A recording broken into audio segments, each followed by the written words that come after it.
নিজ ইচ্ছায় চলে এসেছি। এখন যদি আমার ফ্যামিলি আমাকে এখান থেকে নিয়ে যেতে চায় তাহলে আমি আত্মহত্যা করব।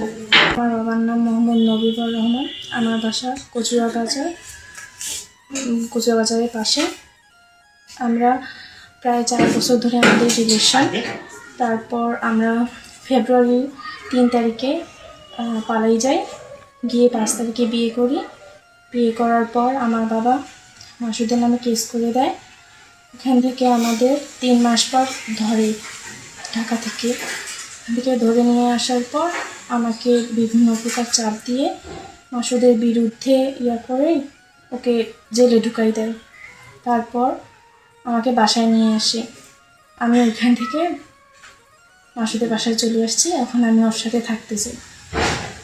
আমাকে মাসুদ নিয়ে আসে নাই, আমি নিজ ইচ্ছায় পাটগ্রাম থেকে চলে আসছি। নারায়ণগঞ্জে ছিলাম 2 মাস। তার পরের মাসে আমরা সাভারে চলে আসি। ওখান থেকে আমাদের ধরে নিয়ে আসি। আজকে আমি নিজ ইচ্ছায় চলে আসছি এখানে। এরপর যদি আমার পরিবার কোনো রকম আমাদের হ্যারাসমেন্ট করার চেষ্টা করে তাহলে সমস্ত দায়ভার আমার পরিবার নেবে। আমি নিজ ইচ্ছায় চলে আসছি। এখন যদি আমার ফ্যামিলি আমাকে এখান থেকে নিয়ে যেতে চায় তাহলে আমি আত্মহত্যা করব। আমার বাবার নাম মোহাম্মদ নবীবর রহমান। আমার বাসা কচুয়াবাজারের পাশে। আমরা প্রায় 4 বছর ধরে আমাদের রিলেশন। তারপর আমরা ফেব্রুয়ারি 3 তারিখে পালাই যাই, গিয়ে 5 তারিখে বিয়ে করি। বিয়ে করার পর আমার বাবা মাসুদের নামে কেস করে দেয়।